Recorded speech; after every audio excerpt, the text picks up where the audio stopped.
I have been fired from more jobs in my lifetime than I have quit, and I'm not really proud of that.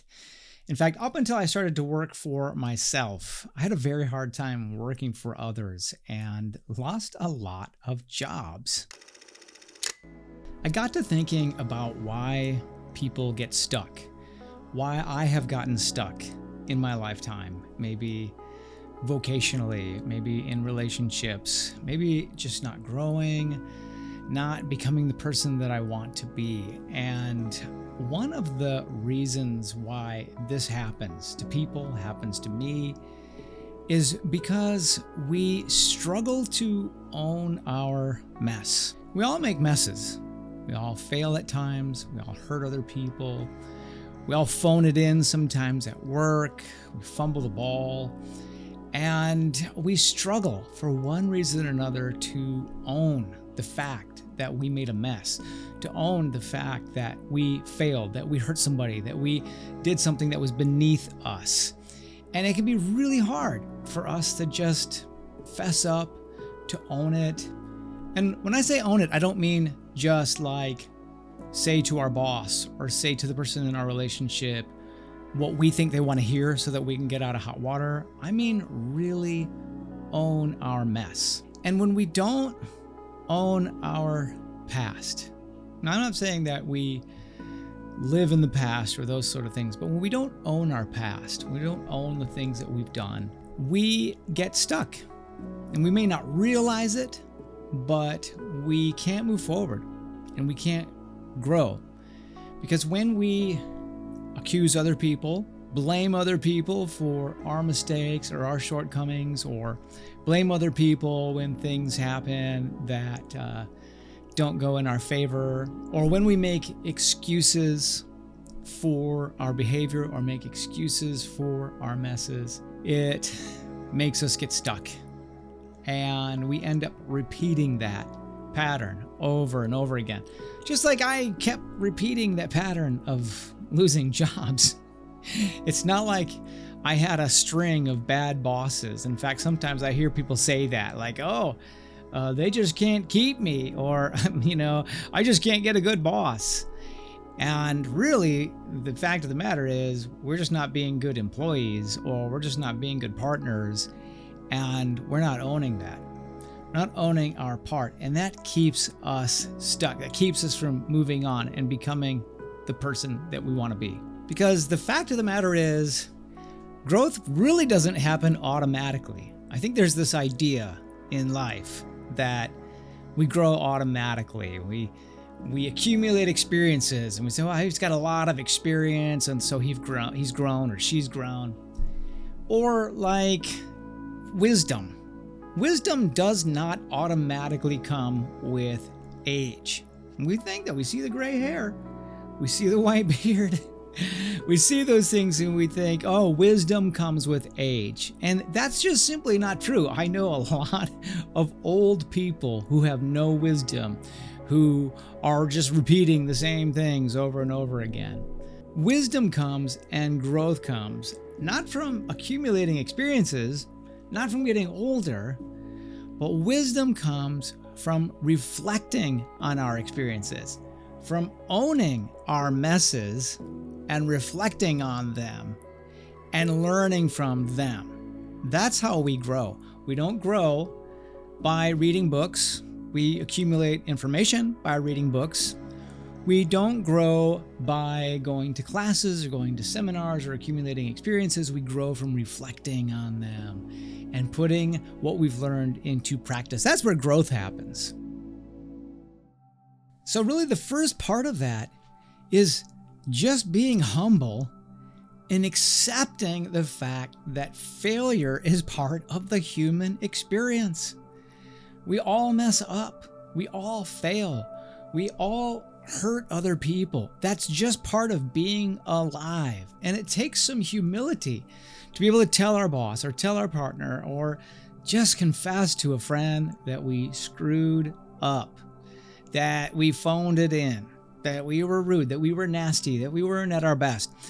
And so just taking some time and being humble and realizing that none of us are perfect, even the people who seem perfect, and owning that. Be humble.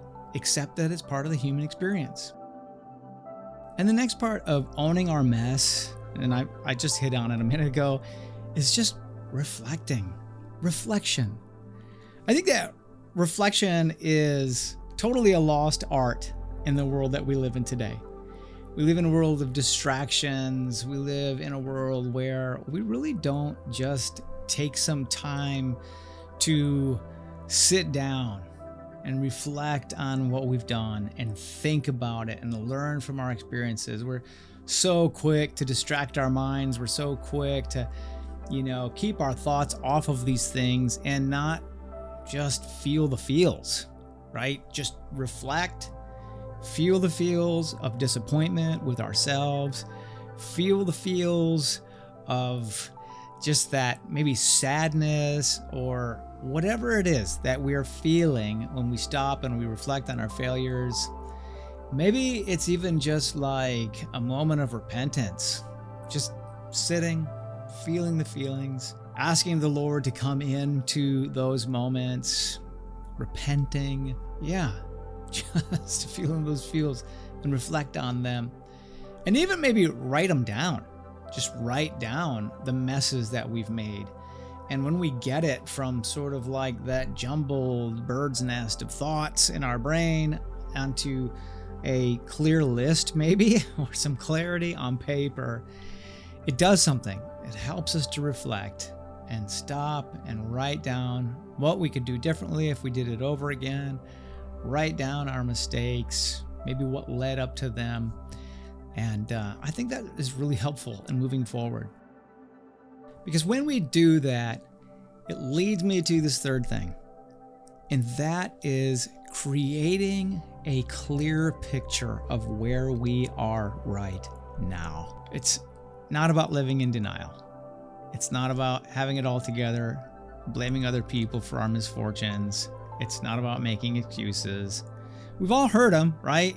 Someone has hurt you and you confronted them and they'd say something like, oh, well, I was drunk. Not taking responsibility, not owning their mess. We do it too. We might not do that, but we do it too. And so it's important that we just write down even, this is where I am right now. Because the thing is, like, we will never become the people that we want to be.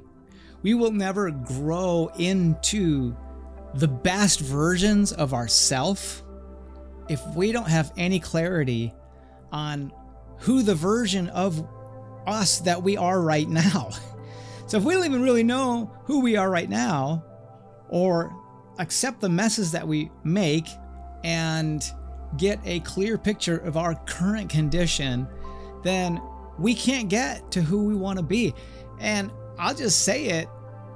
If you think right now that you are the ideal version of yourself currently, you're wrong. Because our life is about growth. Once we reach that ideal version of ourselves, there's going to be another plateau to go to. There's going to be another glory to reach, you might say. And so, like, when we just think that we've already arrived and we have this picture in our mind that we are this perfect version of ourselves, we're wrong. There's always another place to grow to. And so that's an aside, but we have to get a clear picture of who we are right now, our current condition, because we can't reach who we want to be if we really don't know who we are. Because when we know who we are and we know who we want to be, then we can create a plan to get there. But if we're in denial and we're not owning our messes, we're just sort of wishful thinking. We think we're just going to stumble onto this version of ourselves that's better. We think we're just going to grow into it automatically. And the downside to personal growth is it doesn't happen automatically. End of story. It takes so much intentionality to grow, to become wiser, to become smarter, to grow financially, to grow relationally, to grow in our health and all those things. Like, those things don't just happen automatically. We don't drift into better versions of ourselves. We own our mess. We get clarity on who we are. We get clarity on who we want to be. And then we create that plan to get there. And that's how we get there. So what are your messes? Have you been fired from more jobs than you can count, like me? Are you in a bad way in an important relationship right now?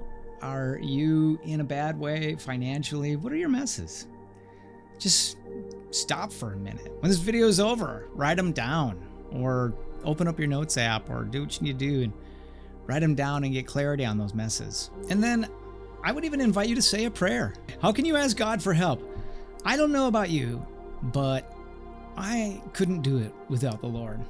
I couldn't really grow without the Lord. I feel like, yes, we have these strategies, and I've been a pastor for 30 years, and I've been a life coach for 8 years, and I know the importance of having a plan and a strategy, and I preach that. Have a plan, have a strategy, create your vision and your mission and your purpose, but invite the Lord into them, because it's really God's grace and His kindness and His patience with us that helps us to get where we want to be. And so say a prayer, invite the Lord into this. And then while you're writing things down, write down actions you need to take. What are some actions that you need to take to clean up your mess? And what are some actions that you need to take to get from who you are now that you have clarity on that, to who you want to be? And as we do that, we get closer. We get closer to the best version of ourselves. We get closer to growing in those areas where we want to grow. I hope that's helpful.